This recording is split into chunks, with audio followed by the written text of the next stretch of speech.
Over the past 2 weeks, Huawei has lost nearly every partner it has thanks to a US trade ban, including high-profile splits with Google, Corning, and Arm that have plunged the Chinese phone maker into an unprecedented crisis.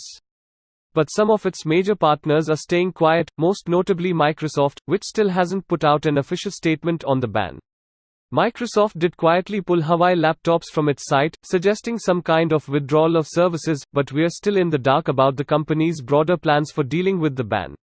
Microsoft is one of Huawei's biggest software partners, licensing and maintaining Windows on a number of Huawei laptops that have to be directly licensed and updated by the company. It's most likely that Microsoft is simply staying quiet because of the sensitivity of the issue, but the silence raises an interesting question: if Microsoft, or any other company, defies the commerce order and keeps doing business with Huawei, what kind of penalties would it face? The assumption from nearly everyone in the industry is that Microsoft will take the same tack as Google and the others, for the simple reason that they can't afford not to.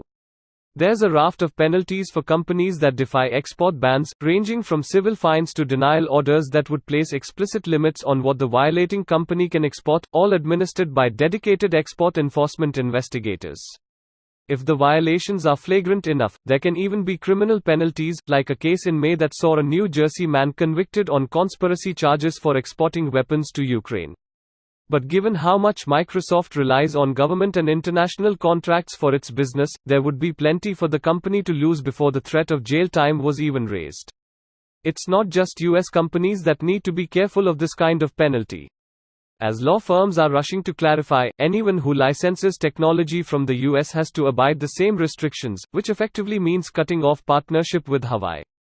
For example, one firm explains, non-public US origin technology necessary to produce a toothbrush may not be provided to Huawei by a company outside the United States without a BIS license, even if the toothbrush itself is made outside the US.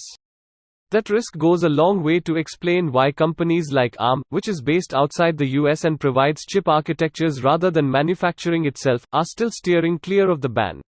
What's more likely is that Microsoft is simply playing for time. Trump himself has hinted that the restrictions could be removed as part of a trade deal, which would likely be struck before the new tariffs go into effect on June 25. If that deal actually happens, staying quiet and riding out the storm might seem smart in retrospect, but given Trump's track record as a federal deal maker, it seems like a risky bet.